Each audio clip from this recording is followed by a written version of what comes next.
তাহলে আজকে class start করি, ঠিক আছে? দেখো, আমরা আগের দিন কতদূর পর্যন্ত পড়েছি, কতদূর বুঝিয়েছি যে রিসার্চ মেথোডোলজি কাকে বলে, রিসার্চ মেথোডোলজি জিওগ্রাফিতে তার অবস্থানটা কোথায়, কেন জিওগ্রাফিতে রিসার্চের প্রয়োজন আছে, আর ওভারঅল হচ্ছে যে রিসার্চ মেথোডোলজি বলতে আমরা নর্মালি কি বুঝে থাকি। ওকে, আজকে আমরা সেটা কি আগের দিন জাস্ট খুব শর্ট পিরিয়ডের একটা ছোট ক্লাস ছিল, আজকে ওই জিনিসটাকেই আমরা এক্সটেন্ড করব।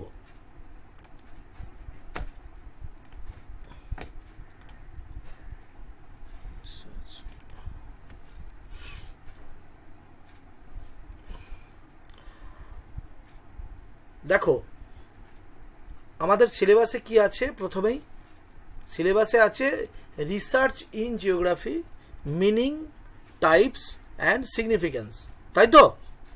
দেখেছো কেউ? হ্যাঁ স্যার। কি আছে? ইউনিট 1-এ আছে রিসার্চ মেথোডোলজি, তার মধ্যে হচ্ছে প্রথম research in geography, meaning, types and significance. তো আমরা মূলত প্রথমেই যেটা জানবো যে রিসার্চ ইন জিওগ্রাফি বলতে আমরা কি বুঝি, মিনিং। তো ভূগোল বলতে বা জিওগ্রাফি বলতে আমরা কি বুঝি? Geography is a branch of academic study broadly concerned with earth, তাই তো? The geographers can be roughly divided into those concerned with physical process, that is physical geography, and another is human activity, that is human geography, তাই তো? তাহলে আমাদের geography হচ্ছে মূলত দুটো জিনিসের স্পেশিও টেম্পোরাল, মানে জিওগ্রাফির একটা স্পেশিও টেম্পোরাল সায়েন্স যার মূল বিবেচ্য বিষয় হচ্ছে দুটো, একটা হচ্ছে ফিজিক্যাল আর্থ এবং আর একটা হচ্ছে সেই আর্থে বসবাসকারী মানব গোষ্ঠী। তো আর্থে পৃথিবীকে অ্যাজ এ ফিজিক্যাল এন্টিটি, সে পৃথিবীর বিভিন্ন জায়গার ভূমিরূপ, তার জলবায়ু, তার মৃত্তিকা, তার গাছপালা, তার পাহাড় পর্বত, নদী নালা, সমস্ত যা কিছু আছে পৃথিবীর ফিজিক্যালি যেগুলো ডিল করে তাকে বলা হচ্ছে ফিজিক্যাল জিওগ্রাফি। এবং পৃথিবী পৃষ্ঠে বসবাসকারী যত মানুষ আছে এবং তাদের যে অ্যাক্টিভিটি, তাদের বিহেভিয়ার, তাদের ধর্ম, তাদের জাতি, তাদের বর্ণ, তাদের সত্তা, তাদের কর্মপদ্ধতি, তাদের সামাজিক রীতিনীতি, এই সমস্ত জিওগ্রাফির যে অংশে আলোচনা করা হয় বা ব্যাখ্যা করা হয় তাকে আমরা বলছি মূলত human geography.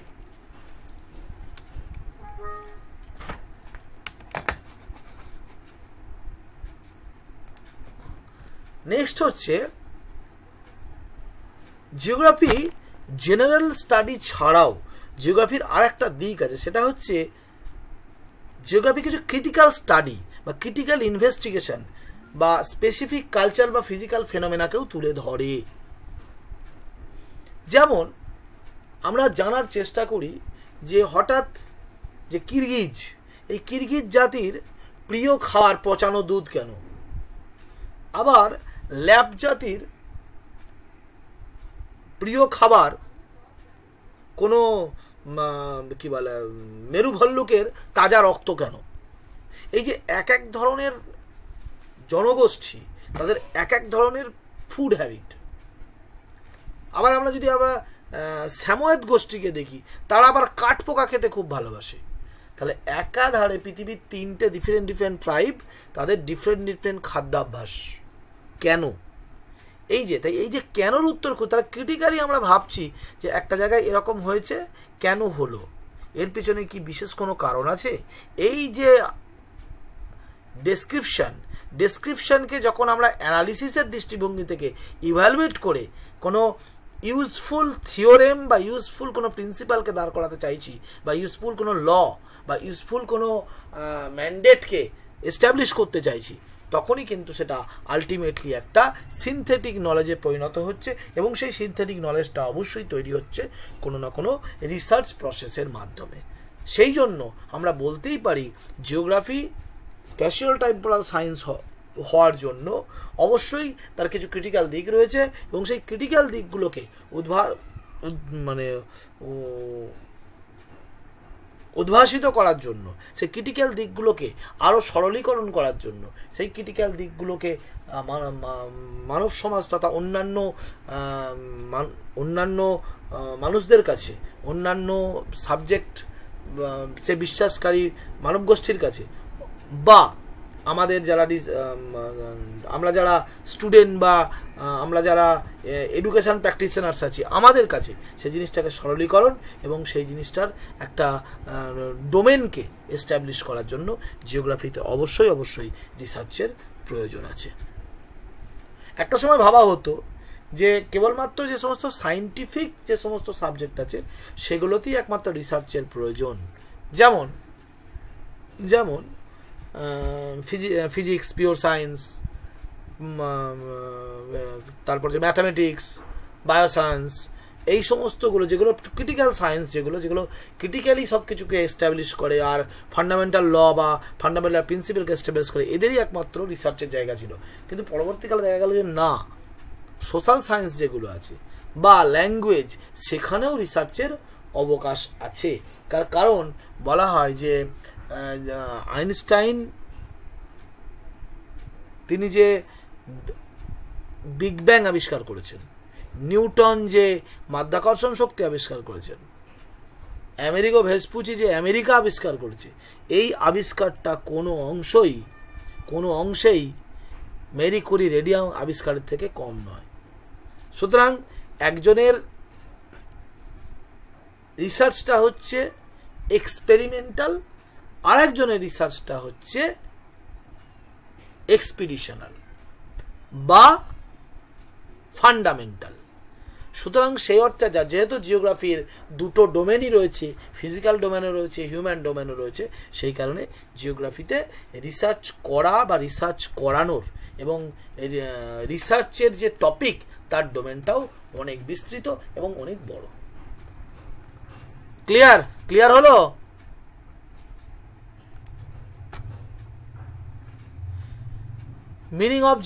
Meaning of geographical research মাথায় ঢুকেছে নিখিল? হ্যাঁ স্যার, খুব ভালো। সৌম্য, হ্যাঁ স্যার, মাথায় ঢুকেছে তো?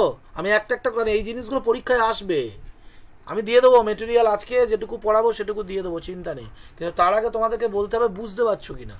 ক্লিয়ার? নেক্সট, তাহলে আমি পরেরটাই যাই। এবার হচ্ছে types of scientific research in geography. রিসার্চে বিজ্ঞান ভিত্তিক যে রিসার্চ, জিওগ্রাফিতে যে বিজ্ঞান ভিত্তিক রিসার্চের কি কি সম্ভাবনা আছে বা কত রকমের রিসার্চ আছে। তো প্রাথমিকভাবে আমরা জিওগ্রাফিতে দু ধরনের রিসার্চের কথা বলে থাকি। একটা হচ্ছে ফান্ডামেন্টাল আর বেসিক রিসার্চ, আর একটাকে আমরা বলি অ্যাপ্লাইড রিসার্চ। ফান্ডামেন্টাল রিসার্চের আবার দুটো দিক, একটা হচ্ছে নর্মাল রিসার্চ, একটা হচ্ছে রেভলিউশনারি রিসার্চ। নর্মাল রিসার্চ বলতে বোঝায় যে নর্মাল যে রুলস, কনসেপ্ট, প্রসিডিওর বা এইগুলো আছে, যেগুলোকে আফটার অল আমরা প্যারাডাইম বলি, সেই প্যারাডাইম নিয়ে ডিল করে, প্যারাডাইমের উপর ভিত্তি করে যে রিসার্চগুলো হয় তাদেরকে বলা হচ্ছে নর্মাল রিসার্চ। আর কোয়ান্টিটেটিভ কোয়ালিটেটিভ বোথ ডেটাকে সাপোর্ট করে কোনো ক্রিটিক্যাল জিনিসকে এস্টাবলিশ করা হয় বা নতুন কোনো চিন্তাকে তুলে নিয়ে আসার যে প্রচেষ্টা, ট্র্যাডিশনাল নয়, তাকে আমরা বলছি এভলিউশনারি রিসার্চ। তো আমাদের যে ফান্ডামেন্টাল আর যে বেসিক রিসার্চ আছে জিওগ্রাফির যে ফার্স্ট পার্ট, তার মূলত 5টা মোটো আছে, 5টা দৃষ্টিভঙ্গি আছে বা 5টা চিন্তার জায়গা আছে, থাস্ট আছে। Number 1, 6 generalisation. সবগুলোকে এরা যেটা করে, আমাদের ফান্ডামেন্টাল জেনারেল রুল তৈরি করার চেষ্টা করে। যেমন হটন 10খানা জিওগ্রাফিক্যাল প্রিন্সিপাল বলে গেছেন, এটা কিন্তু ফান্ডামেন্টাল রিসার্চের অংশ। তিনি ফান্ডামেন্টাল জিনিসকে এস্টাবলিশ করে গেছে। কেউ একজন বলে গেছে জল উপর থেকে নিচের দিকে যায়, ফান্ডামেন্টাল। এইবার এই জল উপর থেকে নিচের দিকে যায়, এই জলের গতিকে কাজে লাগিয়ে জলে এই জিনিসগুলোকে এস্টাবলিশ করতে গিয়ে যা যা কাজ হবে, যা যা অ্যানালিসিস হবে, সেটা হচ্ছে জেনারেলাইজেশন, সেটা ফান্ডামেন্টাল রিসার্চের মধ্যে ইনক্লুড হবে। Aims at the basic process, এগুলো ক্রিটিক্যাল প্রসেস বা কোনো সেকেন্ডারি প্রসেস কাজ করছে কিনা সেই দিকে সাধারণত আমরা যাই না। আমরা এই ধরনের রিসার্চের ক্ষেত্রে মূলত বেসিক যে প্রসেসগুলো আছে, বেসিক যে এইম অবজেক্টিভ আছে, সেইগুলোকেই ফুলফিল করার চেষ্টা করা হয়। এর প্রথম যে খোঁজ, প্রথম যে রিসার্চের অ্যাটেম্পট, সেটা হচ্ছে হোয়াই দিস ইজ হ্যাপেনিং, কেন এটা ঘটছে। এই মানে যেটা নর্মাল প্রসেস আমরা দেখতে পাচ্ছি জল ওপর থেকে নিচের দিকে যাচ্ছে, কেন জল ওপর থেকে নিচের দিকে যায়? পাহাড়ি অঞ্চলে একটা জায়গায় জল হঠাৎ করে আছড়ে পড়ছে, কেন আছড়ে পড়লো? বেশ তো নদীর জলটা নামছিল, তার কারণ সেখানে খাড়া ঢাল আছে। আচ্ছা, এই খাড়া ঢালটা কেন তৈরি হলো? তার কারণ পরবর্তীকালে বেরোলো যে খাড়া ঢালটা এই কারণে তৈরি হলো যে প্লাঞ্জ পুল তৈরি হওয়ার পর অটোমেটিক গ্যাপ তৈরি হয়, এবং যেহেতু টো রিমুভালটা হয়ে যায় বারবার ওই জলের ঘষা খেয়ে খেয়ে, জলপ্রপাত প্যারালালি পিছন দিকে রিট্রিট করে, পশ্চাদাবসরণ ঘটে। সেই জন্যই আলটিমেটলি একটা খাড়া ঢাল তৈরি হয় এবং সেখান থেকে জলটা আছড়ে পড়েছে, যে কারণে জলটা উঁচু থেকে নিচেই পড়ছে। এই যে জলপ্রপাতের পেছনে যে কনসেপ্ট, সেটা আমরা খুঁজে বার করলাম। সো এটা হচ্ছে কি, হোয়াই থিংস হ্যাপেন। এবার যে tries to get all the facts. আচ্ছা, এই জলটা যে ওপর থেকে নিচেই পড়ছে, জলপ্রপাতের জলটা, আর কি কি ঘটনা ঘটছে? সাউন্ড তৈরি হচ্ছে, ওপর থেকে নিচেই পড়ার কারণে জলটা পেঁজা তুলোর মতো হয়ে যাচ্ছে, সেখানে একটা ড্যাম ওয়েদার কাজ করছে। ওইখানে পার্শ্ববর্তী অঞ্চলে যে গাছপালাগুলো আছে, সেগুলো মূলত বুশ জাতীয় গাছ, যারা ওই ড্যাম ওয়েদারটা পছন্দ করে, প্রচুর শ্যাওলা হবে। এই যে অর্থাৎ তার ওই ঘটনাটা ঘটা, একটা জিনিস হওয়ার পরে তার অ্যাসোসিয়েটেড ফ্যাক্টগুলোকে খুঁজে বার করা, আর reopen in technical language of the topic. আচ্ছা, এই যে একটা নতুন শব্দ বার করলাম আমি, এই যে parallel retreat of the waterfall. তার প্রথমে ছিল নর্মাল একটা ওয়াটারের ক্যাটারাক্ট ছিল, একটা খরস্রোত ছিল। সেই খরস্রোতটা হতে হতে হতে হতে জলটা পড়তে পড়তে পড়তে পড়তে আস্তে আস্তে নিচে একটা জলটা একটা গর্ত তৈরি করলো। সেই গর্তটা, এবার গর্তটা হওয়ার কারণে গর্তটা ক্রমশ পেছন দিকে যাবে, জাস্ট লাইক দ্যাট। বোঝানোর চেষ্টা করি তোমাদেরকে, দাঁড়াও, দেখো খুললে হয় আবার।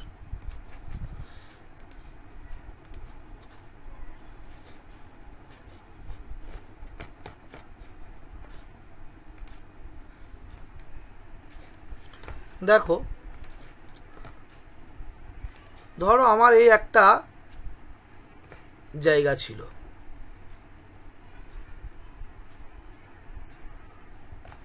তো এইখান দিয়ে একটা জলধারা নেমে আসছে, একে আমরা ক্যাটারাক্ট বলছি। এইটা একটা বড় আছে, এইখানটা জলটা পড়ে ছিটকে চলে যাচ্ছে।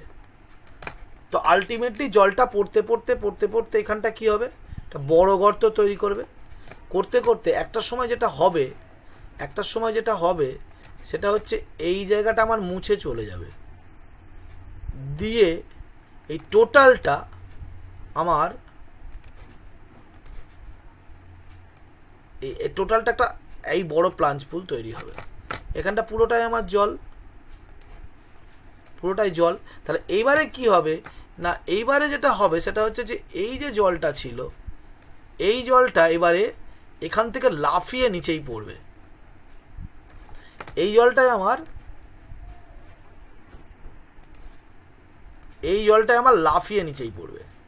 লাফিয়ে পড়তে গিয়ে যেটা হবে, কিছুদিন পর আমার এই যে জায়গাটা আছে, এই জায়গাটা একটা আরো বড় গর্ত তৈরি হবে, জাস্ট লাইক দ্যাট। এইখানটায় পিছন দিকে চলে যাবে, দিয়ে একটা সময় আমার যেটা হবে, এই অংশটা ভেঙে এখানে চলে যাবে, অর্থাৎ আমার এই অংশটা আর থাকবে না, এখানটা পুরোটা জল দিয়ে ভর্তি হয়ে যাবে। সো তাহলে আমার প্রথম অবস্থায় প্রাথমিকভাবে জলপ্রপাতটা ছিল কোনখানটায়, ভালো করে দেখো, আমার ছিল এইখানটা, তাহলে এইখান থেকে এইটুকু পোর্শন জলপ্রপাতটা কি হলো, উৎসের দিকে পিছিয়ে গেল। পিছিয়ে যাওয়ার ইংরাজি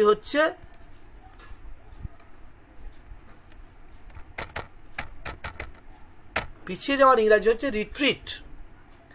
এই জন্য একে বলা হয় রিট্রিট অফ ওয়াটারফল। এইভাবে জলপ্রপাত, তাহলে এই যে একটা জিনিসকে আইডেন্টিফাই করা, তার ফ্যাক্টগুলোকে আইডেন্টিফাই করা, এইটা করতে করতে যেটা হলো, আমার যেটা হলো সেটা হচ্ছে যে না, আমরা কিছু নতুন টেকনিক্যাল টার্ম একটা পেলাম, তার নাম হলো রিট্রিট অফ ওয়াটারফল। আচ্ছা, এরপরে আসছি আমরা, তাহলে প্রথমটা গেল আমার ফান্ডামেন্টাল রিসার্চ, দ্বিতীয়টা গেল অ্যাপ্লাইড রিসার্চ। তো অ্যাপ্লাইড রিসার্চের মূল কনসেপ্ট হচ্ছে প্রবলেম সলভিং। আমরা ফান্ডামেন্টাল রিসার্চে মূলত যে এক্সিস্টিং জিনিসগুলো আছে সেইগুলোকে নিয়ে ডিল করছিলাম, তার কোনো অ্যাসোসিয়েটেড ফ্যাক্ট এবং অ্যাসোসিয়েটেড লগুলোকে আইডেন্টিফাই করার চেষ্টা করছিলাম। কিন্তু যখন আমরা অ্যাপ্লাইড রিসার্চের দিকে যাব, সেক্ষেত্রে মূলত ক্রিটিক্যাল এবং অবভিয়াসলি সেটা প্রবলেম ওরিয়েন্টেড হবে।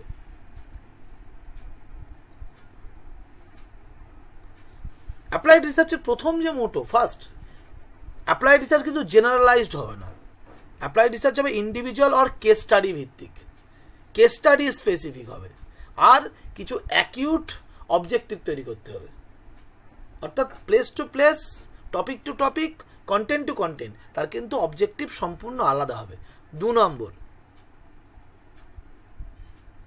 আমরা প্রথমেই যেটা করব, এমন একটা জায়গাকে বেছে নেওয়া হয় নর্মালি যেটা অন্যান্য জায়গা, ওই অঞ্চলে অন্যান্য জায়গা থেকে সম্পূর্ণ আলাদা, স্বতন্ত্র, তবে সেখানে আমরা ডিজায়ার্ড রেজাল্ট পাবো। মানে আমার যে কেস স্টাডি দেব, সেই কেস স্টাডির সমস্ত মেরিট ডিমেরিটগুলোকে আমাকে আগে আইডেন্টিফাই করতে হবে, তবে গিয়ে আমি তার টোটাল স্টাডি যে ফ্রেমওয়ার্ক, স্টাডি প্ল্যানটা তৈরি করতে পারবো।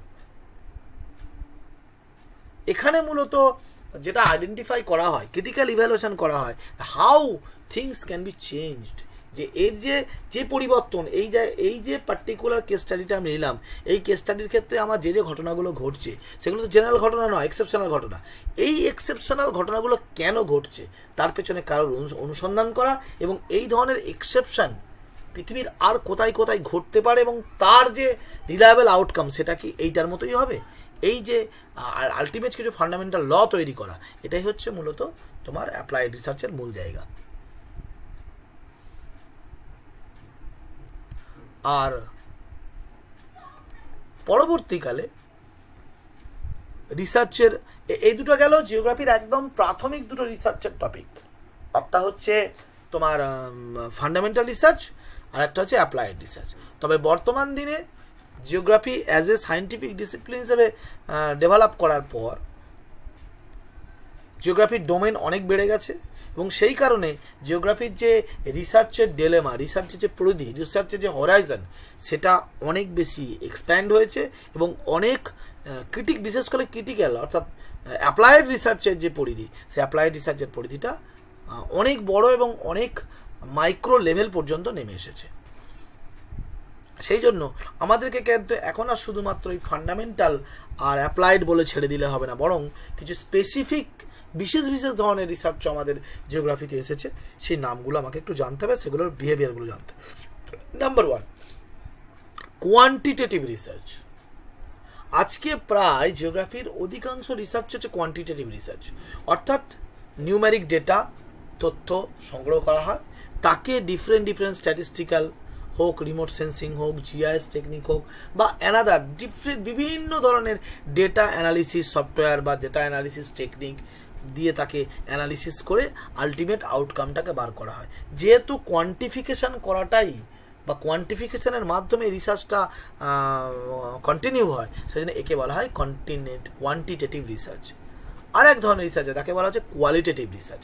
বিশেষ করে আমাদের হিস্টোরিক্যাল জিওগ্রাফি এবং political geography, geographical thought, race, tribe, এই ধরনের সোশ্যালিস্টিক যে সমস্ত ডোমেনগুলো আছে, সেই ডোমেনগুলোতে যে কাজগুলো এখনও হয় এথনোগ্রাফিক সার্ভে মাধ্যমে, বা আমরা ওরাল ইন্টারভিউয়ের মাধ্যমে, বা সেই জায়গার তোমার যে ডিফারেন্ট ডিফারেন্ট সোশ্যাল অ্যাট্রিবিউটগুলোকে তুলে নিয়ে আসার মাধ্যমে এই যে রিসার্চগুলো হয়, অর্থাৎ কোনো একটা অঞ্চলের অ্যামাজন অববাহিকার কতগুলো ট্যাবু আছে সে ট্যাবুগুলোকে খুঁজে বার করা, মানে কালচারাল যে ট্রেডগুলো আছে ট্যাবু, সে ট্যাবুগুলোকে খুঁজে বার করা, এটা এক ধরনের রিসার্চ। কিন্তু সেই রিসার্চটা কিন্তু আমার সংখ্যা দিয়ে হবে না। এখানে সংখ্যার থেকে বড় কথা হচ্ছে সেই মানুষদের সঙ্গে মিশতে হবে। এক একটা ট্রাইবাল গোষ্ঠীর এক এক রকমের ট্যাবু আছে, সেগুলোকে খুঁজে তার কী ধরনের কাস্টম আছে, তাদের সোশ্যাল বিহেভিয়ার কীরকম, তাদের সেই ট্যাবুটা কেন এসেছে, তার পেছনে তাদের কি যুক্তি আছে, এর পেছনে তাদের কোনো নিজস্ব মিথ আছে কিনা, উপকথা আছে কিনা, এই যেগুলো খুঁজে বার করা, এগুলো কিন্তু কোয়ালিটেটিভ রিসার্চের পার্ট। তবে আজকের ডেটে দাঁড়িয়ে আমরা পিওর কোয়ালিটেটিভ পিওর কোয়ান্টিটেটিভ বলে কোনো রিসার্চ কিন্তু জিওগ্রাফিতে পাবো না। এটা জোর করে বলবো না, এটা থিওরিটিক্যালি ভাগ করা যায়, কারণ এমন কোনো রিসার্চ জিওগ্রাফিতে আজকের ডেটে হয় না যেখানে পিওর কোয়ালিটেটিভ, কোনো কোয়ান্টিফিকেশনের ব্যাপারই নেই, আবার পিওর কোয়ান্টিটেটিভ সেখানে কোনো কোয়ালিটেটিভের, বরং আজকের ডেটে যা রিসার্চ হয় ম্যাক্সিমামটা হচ্ছে মিক্সড রিসার্চ, অর্থাৎ তার একটা ওরিয়েন্টেশন থাকে that may be of qualitative or ethnography research or quantitative or numerics or কি বলবো ফান্ডামেন্টাল সায়েন্টিফিক রিসার্চ, কোন দিকে যাবে, কিন্তু তার মধ্যে উভয়ের মধ্যেই কোয়ালিটেটিভ কোয়ান্টিটেটিভ বোথ গুণ বর্তমান থাকে, যাকে ওই জন্য আজকের ডেটে বলা হয় মিক্সড রিসার্চ। এছাড়াও আরও কিছু ধরনের রিসার্চ আছে জিওগ্রাফিতে, যার মধ্যে একটা হচ্ছে এক্সপ্লোরেটরি রিসার্চ, এক্সপ্লোর করা।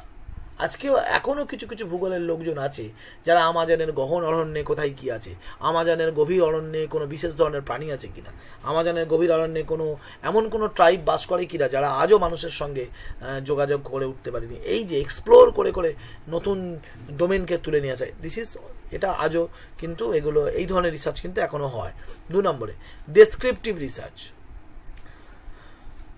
ডেসক্রিপটিভ রিসার্চে যেমন ধরো কোনো একটা জায়গায় প্রত্যেক বছর বন্যা হচ্ছে এবং সেই বন্যার ফলে কোন জায়গায় কত ক্ষয়ক্ষতি হচ্ছে তার পুঙ্খানুপুঙ্খ যে রিপোর্ট, এই পুঙ্খানুপুঙ্খ রিপোর্ট তৈরি করতে গেলে কিন্তু একটা ডেসক্রিপটিভ রিসার্চ প্রয়োজন, যেটা জিওগ্রাফিতে কিনা বিশেষ করে বন্যা প্রবণ এলাকা, খরা প্রবণ এলাকা, মহারাষ্ট্রে এবছর দেখা গেল কটন চাষে প্রচুর ক্ষয়ক্ষতি হয়েছে, কোন কোন জায়গায় বেশি ক্ষয়ক্ষতি হয়েছে এবং সেইখানে কী ধরনের ক্ষতি হয়েছে, চাষিদের এই মুহূর্তে মনোভাব কী, সেখানে চাষিরা সুসাইড করছে কিনা বা তারা বাজার থেকে ঋণ নিচ্ছে কিনা, এই যে ডিফারেন্ট দিস ইজ ডেসক্রিপটিভ রিসার্চের পার্ট। এক্সপ্ল্যানেটরি রিসার্চ মূলত আমরা সোশ্যালেও দেখতে পাই বা ফিজিক্যালেও দেখতে পাই। এক্সপ্ল্যানেটরি রিসার্চ মূলত একটা এক্সিস্টিং ফ্যাক্ট আছে, সেই এক্সিস্টিং ফ্যাক্টের এক এক সময় এক এক রকমের যে ব্যাখ্যা আসছে সেই ব্যাখ্যাগুলোকে দাঁড় করানো। যেমন ধরো তোমরা দেখবে যে পৃথিবী সৃষ্টির যে ভূমিরূপ তৈরি, প্রথমে এলো আলফ্রেড ওয়েগনার, কন্টিনেন্টাল ড্রিফট, পরবর্তী কী করলো, কন্টিনেন্টাল ড্রিফটে অনেক দিক খুঁজে বার করে তাকে আবার এক্সপ্লোর করা হলো, এক্সপ্লেনেশন, পরবর্তীকালে আরও সায়েন্টিফিক এক্সপ্লেনেশনের পরে দেখা গেল যে কন্টিনেন্টাল ড্রিফটের অনেক ড্রব্যাক আছে, অনেক পিছিয়ে পড়ার দিক আছে, সেই রিসার্চের অনেক জিনিস আছে যেগুলো নর্মাল প্রসেসে হওয়া সম্ভব না, এগুলো মানে সে মতো করে সে জোর করে নিজের মতো করে ব্যাখ্যা করা হয়েছে, বিশেষ করে অ্যাজাম্পশনগুলো, এইটা হলে এইটা হবে, এইটা হলে, আরে এত যদি হোয়াই নট থাকে, নেচার কি কারো হোয়াই নট দিয়ে চলবে নাকি, নেচার তাকে নিজস্ব সিস্টেম আছে। এই যে জায়গাটা, পরবর্তীকালে কি হলো, সিফোর স্প্রেডিং এলো, কন্টিনেন্টাল ড্রিফটের থেকে অনেক বেশি রিলায়েবল। আজকে ডেটে প্লেট টেকটনিক্স, সিফোর স্প্রেডিং এর যে ড্রব্যাকগুলো ছিল, ডিমেরিটগুলো ছিল, সেগুলোকে ওভারকাম করে উঠেছে তারা। এই যে এক্সপ্লেনেশনের মাধ্যমে আস্তে আস্তে একটা ডোমেন থেকে আর একটা ডোমেন আরো বেটার ডোমেনে তার ডিমেরিটগুলোকে মিনিমাইজ করে তাকে আস্তে আস্তে একটা কংক্রিট মডেলের দিকে যে আমরা যাই, মডেল বিল্ডিংয়ের ক্ষেত্রে বিশেষ করে এই এক্সপ্ল্যানেটরি রিসার্চটা খুব গুরুত্বপূর্ণ।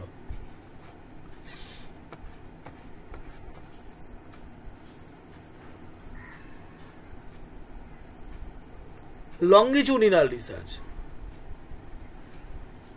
দেখো লঙ্গিটিউডিনাল রিসার্চ মূলত টাইম ফ্রেমের উপর যে রিসার্চগুলো হয়, বুঝেছো?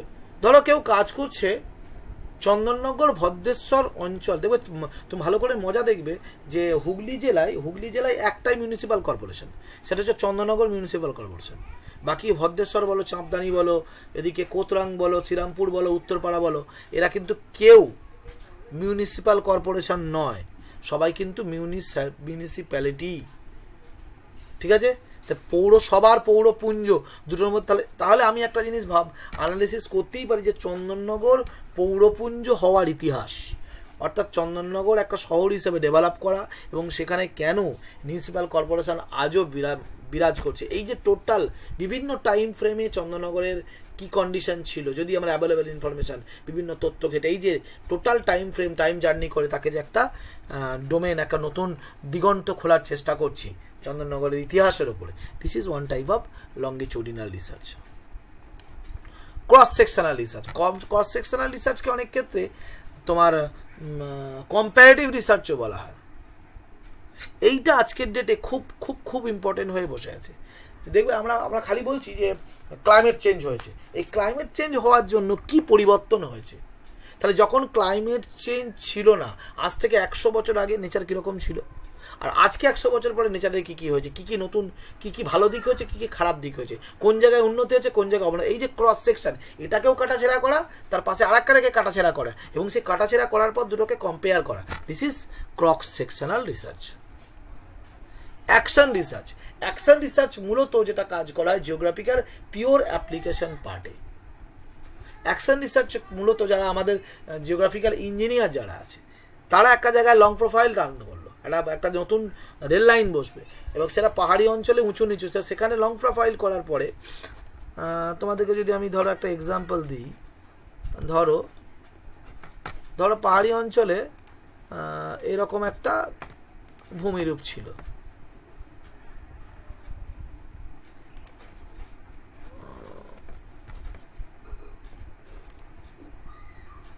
এই ধরো আমরা তো ভূমিরূপ তো আমরা জানি,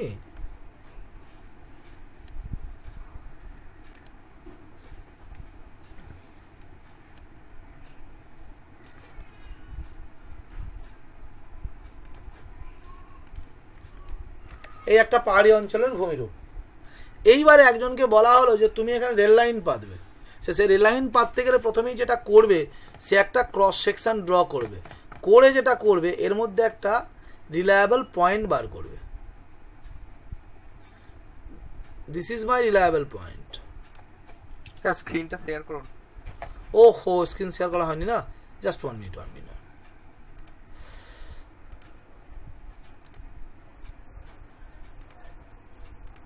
দেখতে পাচ্ছ স্ক্রিন? দেখতে পাচ্ছ? দেখতে পাচ্ছ তো? ধরো এই একটা ভূমিরূপ। এইবার ধরো আকাশ ইঞ্জিনিয়ারিং পড়ছে, আকাশকে বলা হলো যে তুমি এখানে মিনিমাম ওয়েস্টেজ, মিনিমাম লেবার দিয়ে তুমি এই জায়গাটাকে সমান করে দেখাও। তো আমি কি করব? আমি প্রথমে আকাশ যেটা করবে, ভূগোল পড়েছে, সে একটা লঙ্গিটিউডিনাল প্রোফাইল ড্র করবে আগে। এরকম সে কি দেখলো, লঙ্গিটিউড কেন ড্র করলো, যে মিনিমাম কাট। সে দেখলো যে এই পোর্শনটুকু, এই যে পোর্শনটুকু, এই পোর্শনটুকু যে আছে, সরি, ও দেখলো এই পোর্শনটুকু যদি আমি কোনোভাবে কাট করে, এই পোর্শনটাকে, এইটাকে কাট করে যদি আমি এইখানটা ফিল করে দিতে পারি, তাই তো ম্যাক্সিমাম ওই মাটিটা, তাই তো? তাহলে দেখো মিনিমাম এফোর্টে আমাকে বাইরে থেকে মাটি আনতেও হলো না, আবার এইখানকার মাটিটা আমায় ফেলতেও হলো না, তাই তো? বোঝা গেল কি বললাম? এই মাটিটাকে কেটে নিয়ে এসে এখানটা ফেলে দিলেই মোটামুটি, মানে এই মাটিটা ওয়েস্টেজও হলো না, এই বাঁদিকে যে সাদা অংশটা, এইখানে যে মাটিটা, এখানে বাইরে থেকে মাটি কিনে নিয়ে সেখানে ফেলতে হতো, আবার এই যে মাটিটা আমি কাটবো এটাকেও তো ফেলে দিতে হতো, তাই তো নাকি? তাহলে আমাকে এক্সট্রা মাটি ফেলতেও হলো না, বরং সামান্য একটু মাটি হলে আমি জায়গাটা মোটামুটি একটা সরলীকরণ, এইরকম একটা আমি মোটামুটি এইরকম একটা ভূমিরূপ, এই যে এইখান দিয়ে আমি একটা ভূমিরূপ মূলত, দাঁড়াও,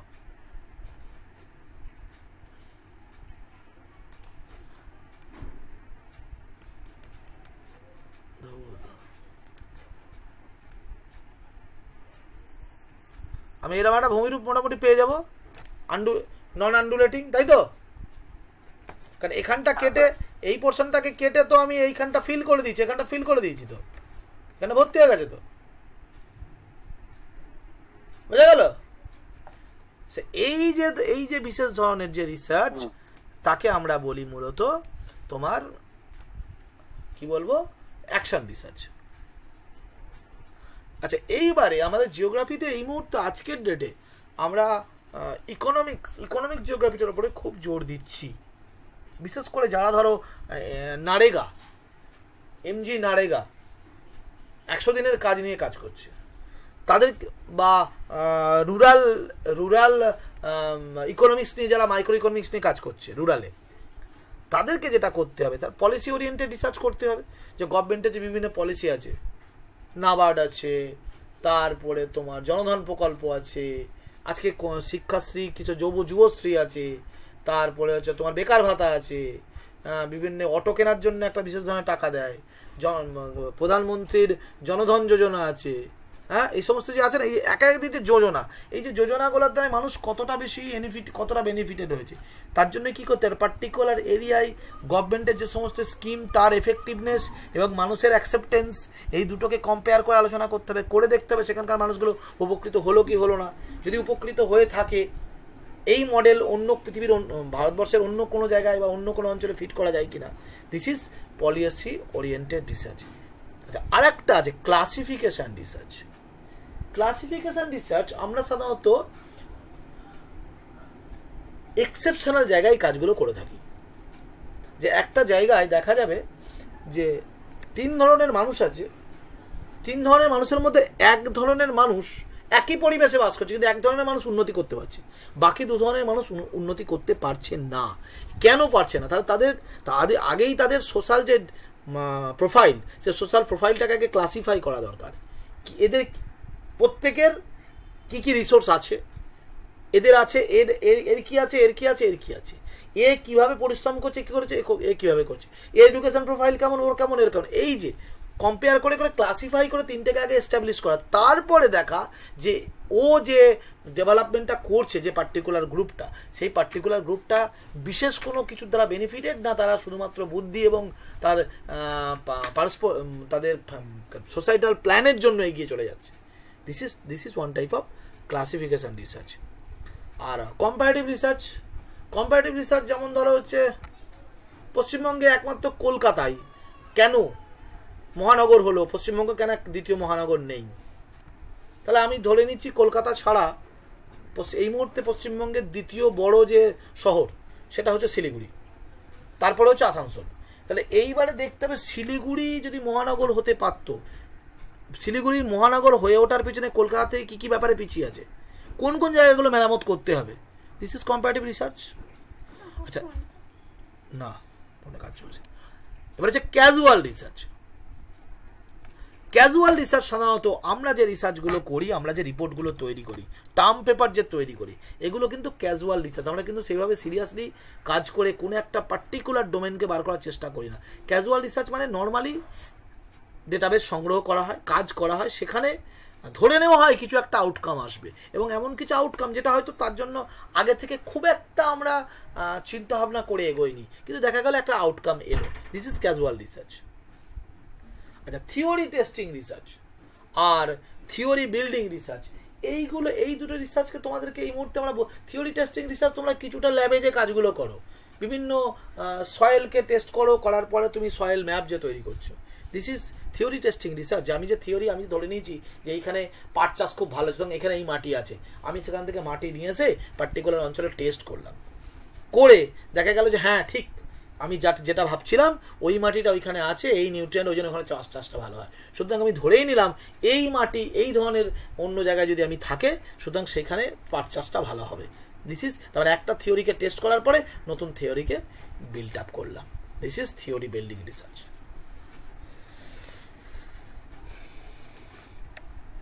ক্লিয়ার? হ্যাঁ, টাইপস অফ রিসার্চ ঢুকেছে মাথায়? টাইপস অফ রিসার্চ বড় কোশ্চেন আসবে,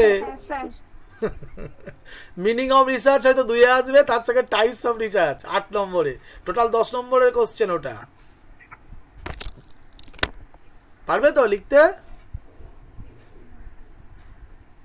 হ্যাঁ হ্যাঁ স্যার নামগুলো একটু মানে দেখতে হবে মানে আজকেই আমি ম্যাটার কিছুক্ষণ পর দিয়ে দেবো, তোমরা গ্রুপে কিছুক্ষণ পরেই তুমি সাইটে যাও, দেখতে পাবে ম্যাটার দেওয়া হবে। আমি বলে দিলাম যে পারমিশনটাকে অফ করে দিক, নাহলে কি হবে ওই বারবার যখন চাইবে তখনই তুমি ম্যাটারটা পাবে না। আমি প্রসেনজিৎকে আজকে বললাম, দেখা যাক। তোমাদেরকে ওই ম্যাটার চাইতে গেলে পারমিশন চাইতে হচ্ছে না স্যার? ওখানে স্যার এখনো কিছু আপলোড নেই। ঠিক আছে, আমি শুরু করবো, চিন্তা নেই। আজকে আমি শুরু করে দেবো। আজকে তোমার ম্যাটার যেটুকু পোর্শন আমি পড়াবো আজকে, সেইটুকু পোর্শন তুমি পুরোটা পেয়ে যাবে আজ, ঠিক আছে? কারণ এই জায়গাগুলো না পড়লে মাথায় ঢুকবে না, পড়তেই হবে, বাধ্যতামূলক। আচ্ছা, থার্ড পোর্শনটাই যাই, সিগনিফিকেন্স অফ জিওগ্রাফিক্যাল রিসার্চ। জিওগ্রাফিতে রিসার্চের গুরুত্ব শুরু করি নাকি?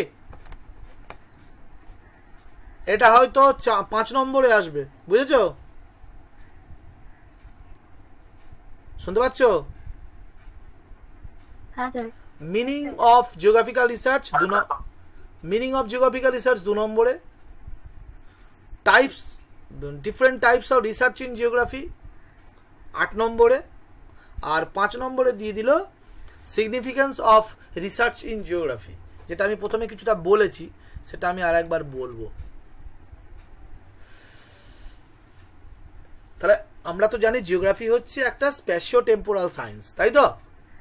যার মূল বিবেচ্য বিষয় হচ্ছে ন্যাচারাল এবং physical environment, human activity, social change, social interrelationship, social interaction, বিভিন্ন পিপল, তাদের কাস্টম, তাদের লাইফ, তাদের স্কিল অ্যান্ড ওভারঅল তাদের একটা ল্যান্ডস্কেপ আউটলুক। সে আমরা ম্যাপের মাধ্যমে দেখাতে পারি বা টোপোশিটের মাধ্যমে দেখাতে পারি, থিমেটিক ম্যাপেও দেখাতে পারি বা কনভেনশনাল ম্যাপেও দেখাতে পারি, তাই তো? এই টোটাল বিষয়বস্তুটা আমরা মূলত ভূগোলে এইটা নিয়ে ডিল করি।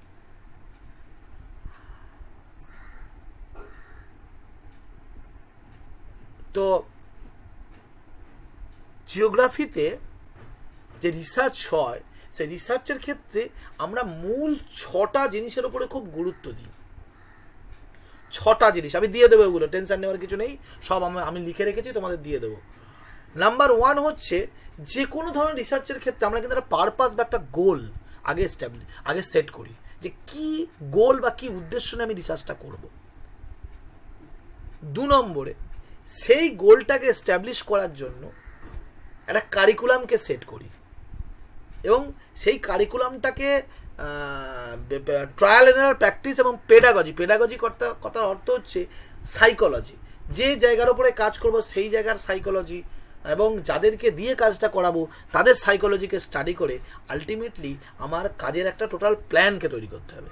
কাজ করা এবং কাজ করানো দুটোর জন্য একটা কমপ্লিট প্ল্যান তৈরি করতে হবে। 3 নম্বরে মোস্ট ইম্পর্টেন্ট, সেটা হচ্ছে কালেকটিভ ওয়েতে ধাপে ধাপে কাজ করতে হবে এবং প্রতি মুহূর্তে তার প্রোগ্রেসটাকে মেজার করতে হবে, যে কতটা কাজ এগোলো, থেমে গেলে হবে না। 3 নম্বরে যে মেটেরিয়ালগুলো আমি রিসার্চে ইউজ করবো, মেটেরিয়াল বলতে এখানে মেটেরিয়াল বলতে তথ্য হতে পারে, মেটেরিয়াল বলতে টুলস হতে পারে, মেটেরিয়াল বলতে সফটওয়্যার হতে পারে, মেটেরিয়াল বলতে টেকনিক হতে পারে, মেটেরিয়াল বলতে যারা কাজ করছে তাদের ইউটেন্সিলস হতে পারে। এই যে মেটেরিয়ালগুলো, সেগুলোকে মাথায় রাখতে হবে, আমি বেস্ট মেটেরিয়াল জোগাড় করব এবং সেখান থেকে বেস্ট পারফরমেন্স আদায় করে দেব।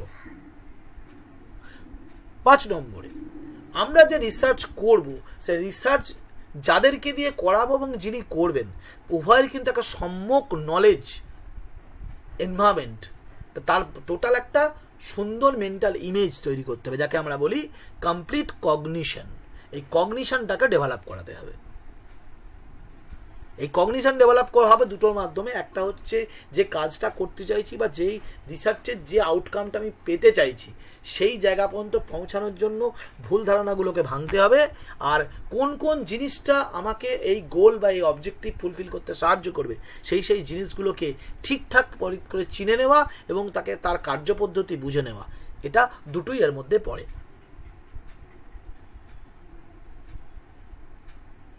আর অবশ্যই যে কোনো ধরনের রিসার্চের আলটিমেট সাফল্য নির্ভর করে রিসার্চারের কিছু স্পেশাল টেকনিকের ওপরে, যাকে বলা আমরা বলি ইনোভেটিভ প্র্যাকটিস। যে কোনো রিসার্চে আলটিমেট সফলতা পেতে গেলে আমাদেরকে কিন্তু তার কিছু ইনোভেটিভ আইডিয়া, নতুন করে ভাবা এবং নতুন করে কোনো পথ খুঁজে বার করে সেটাকে এস্টাবলিশ করা, এই গুণটা থাকা দরকার। এই গেল আমার priority areas of geographical research.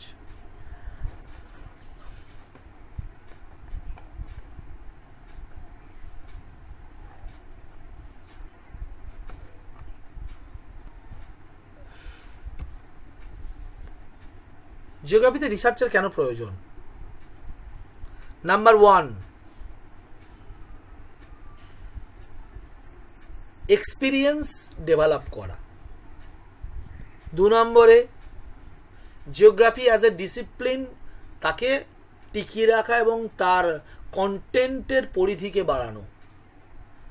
3 নম্বরে, হিউম্যানয়েড সাবজেক্ট হওয়ার কারণে বিভিন্ন পলিসি মেকিং করে আলটিমেট জিওগ্রাফি তথা এনভায়রনমেন্টাল ডোমেনকে এস্টাবলিশ করা।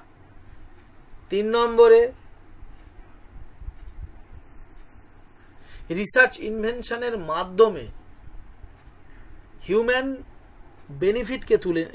বেনিফিটকে আরো বাড়িয়ে তোলা, হিউম্যানের বেনিফিটের যে জায়গাগুলো সেগুলোকে আরো খুঁজে বার করা এবং এই রিলায়েবল আউটকামের মাধ্যমে জিওগ্রাফিক্যাল যে নলেজ হোরাইজন সেইটাকে বৃদ্ধি করা।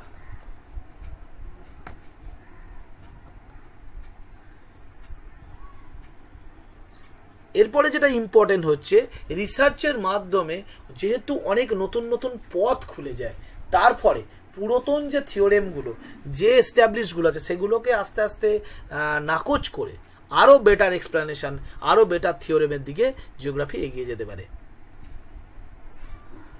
আর এই এগিয়ে যাওয়ার জন্য তার জন্য নিউ মেটেরিয়াল দরকার, নিউ ক্যারেক্টার দরকার, নিউ লিভিং এনভায়রনমেন্ট দরকার, নতুন জগৎ দরকার। এই জিনিসগুলো সাপ্লাই লাইনটা আলটিমেটলি বজায় থাকে। জিওগ্রাফিকে আরো বেশি লজিক এবং ম্যাথামেটিক্যাল এক্সপ্লোরেশনের মাধ্যমে অপটিমাইজ কন্ডিশনে যেতে সাহায্য করে।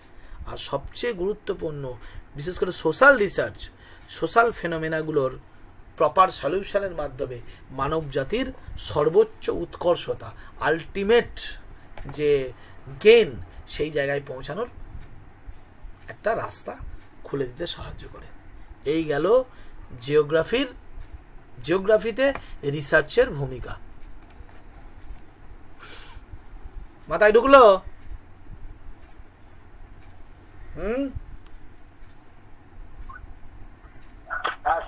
মৌসুমি, হ্যাঁ স্যার বুঝেছি। বুঝেছ? এই এতক্ষণে আমার প্রথম টপিক শেষ হলো। কি ছিল ফার্স্ট টপিক আমার?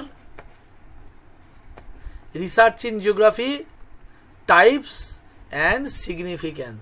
সেকেন্ড টপিক পড়াবো কি পড়াবো না? লিটারেচার রিভিউ আজ পড়াবো কি কাল পড়াবো?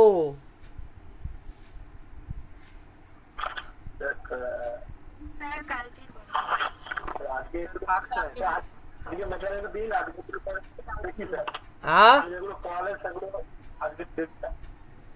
আমি কিন্তু কালকে পড়া জিজ্ঞাসা করব। আমি জিজ্ঞাসা করব কালকে পড়া কে কতটা বুঝেছো, কারণ জিনিসটা অতটা সহজ নয় যতটা। আমি আজকে মেটেরিয়াল দিয়ে দেবো সবাইকে পড়ার জন্য, ঠিক আছে? বুঝতে না পারলে আমাকে জিজ্ঞাসা করবে। বিশেষ করে যে পয়েন্টগুলো আছে, পয়েন্টগুলো বাংলা করার চেষ্টা করবে, প্রত্যেকে করে আমাকে দেখাবে, নিজের মতো করে বাংলা করবে। যদি কারোর কাছে বাংলা বই থাকে, তবে আমি যেভাবে অ্যাকচুয়াল আমাদের সিলেবাসটা যেভাবে আছে, আমি তো সিলেবাস ধরে ধরে তৈরি করেছি, তুমি এইভাবে কোনো মেটেরিয়াল পাবে না নর্মালি। ওকে, তুমি তো ওইভাবে মেটেরিয়াল পাবে না। তবু তোমাদের কাজ হচ্ছে ওগুলোকে বাংলা করা এবং আলটিমেটলি আমাকে জিজ্ঞাসা করা, ঠিক আছে? ঠিক আছে স্যার।